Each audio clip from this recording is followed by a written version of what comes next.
누가복음 23장 13절부터 25절까지 말씀입니다.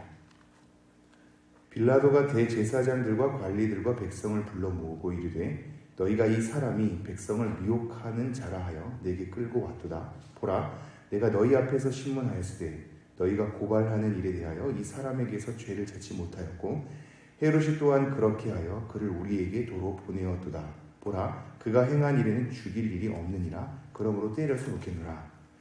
무리가 일제히 소리질러 이르되 이 사람을 없이 하고 바라바를 우리에게 놓아주소서 하니 이 바라바는 성중에서 일어난 밀란과 살인으로 말미암아 옥에 갇힌 자로라. 빌라도는 예수를 놓고자 하여 다시 그들에게 말하되 그들은 소리질러 이르되 그를 십자가에 못 박게 하소서, 십자가에 못 박게 하소서 하는지라. 빌라도가 세 번째 말하되 이 사람이 무슨 악한 일을 하였느냐? 나는 그에게서 죽일 죄를 찾지 못하였나니 때려서 놓으리라 하니 그들이 큰 소리로 재촉하여 십자가에 못 박기를 구하니 그들의 소리가 이긴지라. 이에 빌라도가 그들이 구하는 대로 하기를 언도하고 그들이 요구하는 자 곧 밀란과 살인으로 말미암아 옥에 갇힌 자를 놓아주고 예수는 넘겨주어 그들의 뜻대로 하게 하니라. 아멘. 누가복음 23장의 내용을 살펴보는 것이 굉장히 의미가 있다고 생각합니다. 왜냐하면 고난주간과 부활주간이 지났는데 예수님의 죽으심과 그 고난, 부활하심을 1년에 한 번 특별한 행사로 묵상으로 끝날 때가 많아서 그 이후에 우리가 잘 생각하지 않을 때가 있거든요. 그러나 예수님의 죽으심과 부활하심은 매일마다 생각해야 될 부분이긴 합니다. 그래서 그 시기가 지나고 우리가 다시 한번 이 본문으로 예수님의 죽으심을 묵상하는 것은 굉장히 의미가 있다고 생각합니다. 오늘 말씀은 예수님께서 재판을 받으시는 장면이거든요. 우리는 이미 예수님께서 죄가 없다는 걸 알기에 이 본문의 의미가 크게 와닿지가 않는데 예수님께서는 죄가 없다는 것이 공식성상에서 선포가 되는 거거든요. 예수님께서 목요일에 겟세마네 동산에서 땀이 피가 되도록 하나님께 기도를 하죠. 그것마저도 먼저 예수님의 체력이 다 소진됐다라는 것을 알 수 있거든요. 근데 목요일 밤에 붙잡힌 예수님께서 이 새벽에 이르러까지 계속해서 이곳저곳 가시면서 재판을 받습니다. 그리고 결국 빌라도를 통하여서 마지막 공식 재판에서 판결을 받는 거거든요. 근데 그 판결이 죄가 없다는 것에 대해서 계속 드러내고 있죠. 이게 믿는 우리 입장에서는 당연한 것인데 믿지 않는 자들이 이 복음서를 접할 때에는 예수님께서 개인의 죄 때문에 돌아가신 줄 알았는데 죄가 없다고 공식 석상에서 계속 판결을 받은 거구나 라는 것에 대한 정보를 획득하게 됩니다.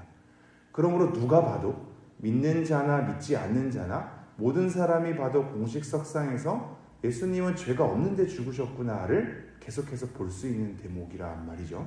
그래서 13절 제가 읽어보면 빌라도가 대제사장들과 관리들과 백성을 불러 모으고 이 모든 종교적인 또 정치적인 또는 모든 백성들에 대해서 다 불러 모으게 되죠.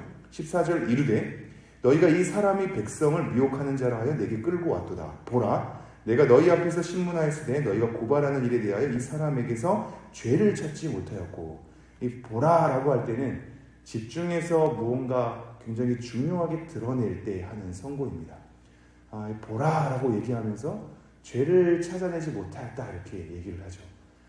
이 빌라도의 공식 재판 이전에도 헤롯에게서 가기도 하고 대제사장들 앞에서도 서기도 한단 말이죠.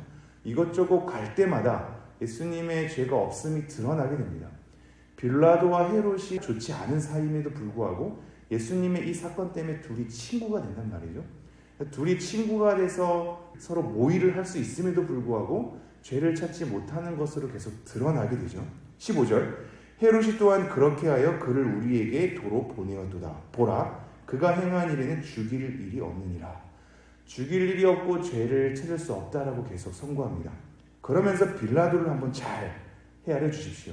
오늘 본문에서 빌라도의 마음이 어떠한지, 그의 의도와 그리고 최종적인 결정이 어떠한지를 우리가 좀 살펴볼 필요가 있습니다. 16절 그러므로 때려서 놓겠노라. 죄를 찾지 못하였는데 그가 그러한 처벌을 받을 원인을 찾지 못하였는데 처벌을 한다고 합니다. 왜냐하면 이제 백성들과 모여있는 사람들이 굉장히 이제 소란스럽게 예수님을 죽음으로 몰아가고 있거든요. 그 소리 앞에 자기의 입장이 곤란한 것에 대해서 놓여 있습니다. 이게 우리가 생각해 볼 만한 대목인데요. 빌라도는 지금 상황이 그리 좋지 않습니다. 로마에서 총독으로 파견이 된 상황인데 실질적으로 그가 다스릴 사람들은 유대인이란 말이죠. 그리고 그 안에는 로마인들도 있습니다. 자기가 정치적으로 잘 하지 못하는 한 로마 왕에게, 황제에게 꾸지람을 당할 수 있는 정치적인 위기 속에 있습니다. 로마에게 있어서 굉장히 유리한 쪽으로 결정을 내렸어야만 하나 자기가 대면하고 있는 사람들은 이스라엘 백성들, 그 안에 유대인이란 말이죠. 그래서 이들도 잘 달래지 않으면 안 될 굉장히 곤란한 상황에 처해 있단 말입니다. 이러한 곤란한 상황에서 그가 내린 결정은 죄가 없는 예수님에 대해서 풀어주는 것이 아니라 어떠한 조치를 취해서 그들의 마음을 조금 만져주는 것으로, 유대인의 마음을 만져주는 것으로 적절히 판결을 한단 말이죠. 곤란한 상황 가운데 적절하게 이 사람 저 사람을 만족시키려고 자기 스스로 머리를 굴리는 상황, 이게 우리와 맞닿지 않습니까? 우리가 핑계댈 것 되게 많거든요. 하나님 저는 이러합니다 저러합니다. 곤란해서 누군가는 자꾸 이렇게 얘기해서 어쩔 수 없이, 내 아내와 남편이 이렇게 해서 어쩔 수 없이, 내 자녀들이 이렇게 얘기해서 어쩔 수 없이, 내 회사 상황과 일하는 상황이 이러해서 어쩔 수 없이, 이건 우리가 평생 달고 가야 할 내용들이거든요. 지금 빌라도가 사실 그러합니다. 어쩔 수 없이 상황이 이러하기에 때려서라도 놓으려고 하는 그의 마음이 느껴지죠. 17절 없음 이렇게 나와 있습니다. 이게 다들 궁금하시기도 할 텐데요. 왜 구절 가운데 없음이라는 것이 등장하냐면 이 성경의 원본은 다 없어졌거든요. 그래서 원본이 사실상 없어지기 때문에 사본이라고 해서 복사본을 얘기합니다. 복사본을 수많은 사람들이 다 썼습니다. 펜으로서 그것을 옮겨 적는 거죠. 근데 그때의 종이와 그때 옮겨 적는 것에 대한 내용물들은 동물의 가죽이나 식물로 엮어서 만든 것이기 때문에 썩는단 말이죠. 그래서 원본이 다 썩어서 없어지는 거죠. 그래서 빠르게 계속해서 사본을 만들게 됩니다. 그러한 수많은 사본들 중에 어떤 사본은 정말로 그 형태가 보존이 잘 되어 있고 사람들이 그 사본으로 공공연하게 함께 읽을 수 있는 사본들이 있었습니다. 그걸 가지고 우리는 권위 있는 사본이라고 얘기합니다.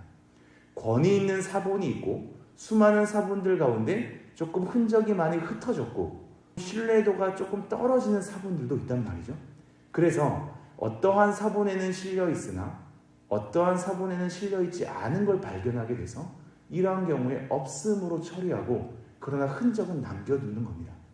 그래서 이 성경 곳곳에는 없음이란 단어, 그래서 어떤 사본에는 있었는데 어떤 사본에는 없기 때문에 이렇게 처리를 한 거구나, 이렇게 이해하시면 됩니다. 그런데 이 없음이란 내용이 요즘엔 성경이 좋아서 이렇게 글이 좀 달려있죠. 그 밑에 글을 보면 이렇게 나와 있습니다. 명절을 당하면 반드시 한 사람을 놓아주더라가 있음. 사본에 있는 곳에서는 내용이 이렇게 되어 있는 거죠. 명절에는 한 사람을 살려두는 제도가 있었다. 근데 이것이 본문을 이해하기 더 쉽거든요. 자, 그래서 18절이 이렇게 진행되는 겁니다. 무리가 일제히 소리 질러 이르되 이 사람을 없이하고 바라바를 우리에게 놓아주소서 하니, 명절에는 한 사람을 놓아주는 전례가 있었기에 백성들이 이걸 가지고 소리치면서 얘기를 합니다. 일제히, 즉 하나 되는 마음으로 소리 질러 이르되 이 사람을 없이하고, 즉 예수님을 없이하고 바라바를 우리에게 놓아주소서 하니. 바라바라는 사람은 19절에 이렇게 소개되어 있습니다. 이 바라바는 성중에서 일어난 밀란과 살인으로 말미암아 옥에 갇힌 자라. 굉장히 위험 인물이거든요. 로마 측이나 유대인에게 있어서도 위험 인물로 소개되는 사람입니다. 수많은 살인을 저지르고 밀란을 일으킬 수 있는 자죠. 이런 자가 어떠한 자인지는 추가적인 다른 책들을 통해서 정보를 얻을 수 있는데 아마 이 로마의 정부에 관해서 저항을 일으키는 열심 당원 중 한 명이라고 추정할 수 있습니다. 수많은 사람들을 선동해서 정부의 질서를 파괴하는 굉장히 밀란을 가져올 수 있는 위험 인물이거든요. 근데 이런 위험 인물은 풀어주고 예수님은 십자가에 못 박게 하소서라고 외치고 있습니다. 여러분, 이것을 한번 잘 헤아려 주십시오. 왜 사람들은 이렇게 비상식적인 행동을 할까요? 누가 봐도 예수님은 죄가 없다는 것이 드러나고 있고 그것을 빌라도가 알기 때문에 선고하고 있습니다. 죄를 찾지 못하겠다. 더 이상 죽여야 할 이유를 모르겠다. 그래서 때려서라도 놓겠다고 얘기하면서 마음을 달래주려고 하는데 그것마저도 용납을 하지 않습니다. 십자가에 못 박으라고 소리치고 있고 차라리 누가 봐도 위험인물이고 누가 봐도 살인을 저지른 저 흉악범을 풀어주라고 얘기하고 있죠. 굉장히 비상식적이거든요. 여러분, 이것을 가슴에 잘 헤아려 주십시오. 그리스도인은 다분히 상식적이어야 합니다. 다분히 상식적이어야 합니다. 우리가 초자연적인 기적을 믿고 하나님께서 우리의 상식을 넘어서 일할 것에 대한 것을 우리가 신뢰하기에 우리는 이 땅의 상식적인 것만으로 살아가지 않고 그것을 넘어서는 하나님의 기적과 정말로 신비로움을 우리는 믿고 있는 자들이죠. 그래서 성경에 있는 수많은 신비로운 사건을 우리는 믿음으로 다 받아들일 수 있습니다. 그러나 이러한 우리의 믿음의 형태가 너무나 기적적이고 초자연적인 것만 사모하는 바람에 너무나 일반적이고 상식적인 것을 터부시할 때가 있습니다. 그러나 그리스도인들은 다분히 상식적이어야 되기도 하거든요. 우리가 너무나 비상식적으로만 우리의 신앙을 끌고 가려 하기에 세상 사람들과 소통할 수 있는 기회를 잃기도 합니다. 그러나 우리는 예의가 있어야 하고 다분히 상식적이어야 하며 사람들과 소통할 수 있는 일반적인 형태도 우리는 갖추어야 한단 말이죠. 그러나 너무나 비상식적으로 얘기하고 너무나 신비로운 것만 추구하기에 이 교회를 떠나서 세상 사람들과 어느 정도 소통할 수 있는 여지를 다 잃고 합니다. 이것이 우리가 고민해야 될 부분인데요. 우리가 상식적이고 일반적인 것까지 갖출 수 있는 그런 신앙의 형태가 있는가를 돌아봐야 합니다. 왜냐하면 한 사람이 무너지고 타락하고 한 사람이 자기에 대한 지위를 잃는 것에 대한 이 요건을 보면 다분히 비상식적으로 걸어갈 때거든요. 이 백성들이 지금 비상식적으로 판단하고 있죠. 누가 봐도 흉악범인 사람들을 놓아주려 하고 있고 누가 봐도 죄가 없는 예수님을 몰아세우고 있습니다. 사람들이 이성을 잃고 비상식적으로 일제히 소리를 높이고 있습니다. 그러면서 20절 빌라도는 예수를 놓고자 하여 다시 그들에게 말하되 그들은 소리질러 이르되 그를 십자가에 못 박게 하소서 십자가에 못 박게 하소서 하는지라. 빌라도가 세 번째 말하되 이 사람이 무슨 악한 일을 하였느냐 나는 그에게서 죽일 죄를 찾지 못하였나니 때려서 놓으리라 하니 그들이 큰 소리로 재촉하여 십자가에 못 박기를 구하니 그들의 소리가 이긴지라. 여러분, 비상식적인 소리가 이기고 있습니다. 아무리 빌라도가 죄 없다라는 것을 찾게 되고 죄가 없는 것을 알기에 죽이는 것은 너무나 비상식적이어서 때려서라도 놓으려고 타협점을 찾기도 하나 사람들은 일제히 하나가 돼서 소리 높여서 십자가에 못 박혀 죽게 하라고 요구를 하고 있죠. 그리고 결국 어떻게 됩니까? 그들의 소리가 이깁니다. 여러분, 오늘도 우리는 수많은 소리 가운데 묻혀 지내거든요. 우리가 핑계를 할 자리는 굉장히 많습니다. 빌라도처럼 타협점을 찾을 때가 있죠. 그러나 이 상황 가운데 빌라도가 애쓰고 그의 의도는 예수님을 살리려 하고 적절하게 때려서 놓으려고 하는 그의 마음이 느껴지죠. 빌라도가 굉장히 백성들보다 안 나쁘게 느껴지긴 합니다. 그러나 우리는 사도신경 가운데 어떻게 고백하게 되죠? 빌라도에게 고난을 받으사 십자가에 못 박혀 죽으시오라고 고백하게 된단 말이죠. 지금 빌라도는 결정권자입니다. 리더이고 총책임자입니다. 총책임자는 아무리 그 내면에 혼동이 있고 타협점을 찾게 되고 마음속에 심란해서 여러 가지 애쓰는 마음이 있다 할지라도 최종적인 판결은 그가 한단 말입니다. 지도자는, 리더는 아무리 그 내면에 혼란이 있어도 자기 말에 책임져야 합니다. 대통령도 그러해야 하고 우리와 같은 위치가 아닙니다.